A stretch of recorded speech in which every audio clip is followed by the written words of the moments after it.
നമസ്കാരം, കലാകൗമുദി ഓൺലൈനിലേക്ക് സ്വാഗതം.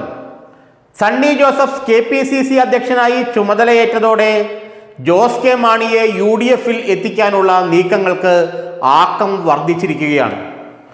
UDF-ലെത്തിയാൽ ജോസ് കെ മാണിയുടെ പാർട്ടി പിളരുമെന്ന കാര്യത്തിൽ ആർക്കും സംശയമില്ല.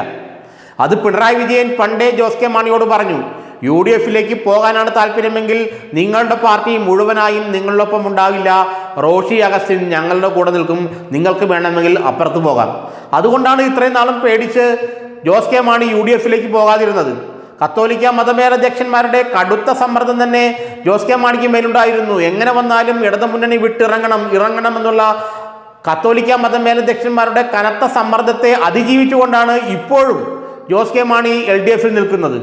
എന്നാൽ സണ്ണി ജോസഫ് KPCC അധ്യക്ഷനായ ശേഷം, പുതിയ KPCC ഭാരവാഹികൾ ചുമതലയേറ്റ ശേഷം ജോസ് കെ മാണിയെ തിരിച്ച് UDF-ൽ കൊണ്ടുവരാനുള്ള നീക്കങ്ങൾക്ക് വേഗതയേറി.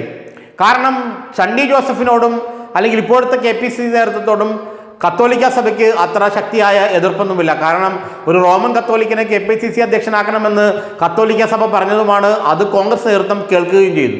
എന്നാൽ ജോസ് കെ മാണിക്ക് മടങ്ങി വരാൻ ഒരു മടി.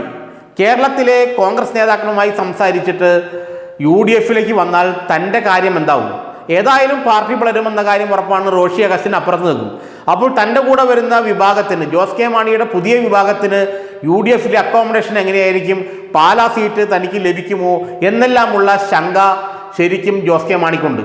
കോൺഗ്രസ് നേതൃത്വമാകട്ടെ ജോസ് കെ മാണിയെ നിരന്തരം ക്ഷണിച്ചുകൊണ്ടിരിക്കുകയാണ്. സണ്ണി ജോസഫ് പ്രസിഡന്റായ ശേഷം ആ ക്ഷണനത്തിന് വേഗത വർദ്ധിക്കുകയും ചെയ്തു. മാത്രമല്ല, മുസ്ലിം ലീഗ് നേതാക്കളെ കൊണ്ടുപോലും ജോസ് കെ മാണിക്ക് മേൽ സമ്മർദ്ദം ചെലുപ്പിച്ചു തിരിച്ച് UDF-ലെത്താൻ. മുസ്ലിം ലീഗ് ആകട്ടെ അവർക്ക് സ്വാധീനമുള്ള സീറ്റ്, തിരുവമ്പാടി പോലുള്ള അവർക്ക് സ്വാധീനമുള്ള സീറ്റ് ജോസ് കെ മാണിക്ക് നൽകി അദ്ദേഹത്തെ വിജയിപ്പിക്കാമെന്ന് വരെ പറഞ്ഞു. പക്ഷെ പാർട്ടി പിളർന്നാൽ എന്ത് ചെയ്യുന്നുള്ള ഭീതിയിലാണ് ജോസ് കെ മാണി UDF-ലേക്ക് വരാത്തത്. ഇപ്പോൾ ജോസ് കെ മാണി ഒരു പുതിയ നിർദ്ദേശം മുന്നോട്ട് വച്ചിരിക്കുകയായിട്ട് അറിയുന്നു. എന്താണ് ആ നിർദ്ദേശം എന്നറിയാമോ? രാഹുൽ ഗാന്ധി ഇടപെട്ട് ചർച്ച നടത്തി രാഹുൽ ഗാന്ധിയുടെ മധ്യസ്ഥതയിൽ ജോസ് കെ മാണി UDF-ലേക്ക് വരാൻ തയ്യാറാണ്. ജോസ് കെ മാണി UDF-ലേക്ക് വരാൻ തയ്യാറാണ്. പക്ഷേ രാഹുൽ ഗാന്ധിയുടെ മധ്യസ്ഥതയിൽ ചർച്ച നടക്കണം. രാഹുൽ ഗാന്ധി പറഞ്ഞാൽ UDF-ലേക്ക് ജോസ് കെ മാണി വരും. അത് പാർട്ടി പിളർന്നാലും തിരക്കേടില്ല, പാർട്ടി പിളർന്നോട്ടെ. എന്നാലും രാഹുൽ ഗാന്ധി പറയുകയാണെങ്കിൽ ഞാനും എൻ്റെ പാർട്ടിയും UDF-ലേക്ക് വരാമെന്നാണ് ഇപ്പോൾ ജോസ് കെ മാണി കോൺഗ്രസ് നേതൃത്വത്തെ അറിയിച്ചിരിക്കുന്നത്. എന്നാൽ രാഹുൽ ഗാന്ധി ഇത്തരം ഘടകകക്ഷികളുടെ കാര്യത്തിലൊന്നും ഇടപെടുന്ന ആളല്ല. അദ്ദേഹം ലോക്സഭയിൽ പ്രതിപക്ഷ നേതാവായ രാഹുൽ ഗാന്ധിക്ക് കേരളത്തിലെ ചെറിയ ഒരു ഘടകകക്ഷിയെ UDF-ലേക്ക് തിരിച്ചു കൊണ്ടുവരുന്ന കാര്യത്തിലൊന്നും അങ്ങനെ നേരിട്ടിറങ്ങി ഇടപെടാൻ കഴിയില്ല. അത് മറ്റൊരു തലത്തിലുള്ള ജോലിയാണ് അദ്ദേഹം ഇപ്പോൾ ചെയ്യുന്നത്. ദേശീയ തലത്തിൽ മോഡിയെ നേരിടുക തുടങ്ങിയ കാര്യങ്ങളിൽ ശ്രദ്ധ കൊടുത്തിരിക്കുന്ന രാഹുൽ ഗാന്ധിക്ക് കേരളത്തിൽ ഒന്നാമത് അദ്ദേഹം ഇപ്പോഴത്തെ MP പോലുമല്ല, പ്രിയങ്കയാണ് ഇപ്പോൾ വയനാട്ടിൽ നിന്നുള്ള MP. അദ്ദേഹം റായ്ബറയിൽ നിന്നുള്ള MP ആണ്. അദ്ദേഹത്തിന് ഉത്തർപ്രദേശിലെ കാര്യങ്ങൾ നോക്കണം. അതുകൊണ്ട് കേരളത്തിലെ ഒരു ഘടകകക്ഷിയെ തിരിച്ച് UDF-ൽ എത്തിക്കാനുള്ള കാര്യത്തിൽ അദ്ദേഹത്തിന് നേരിട്ട് ഇടപെടാൻ കഴിയില്ല.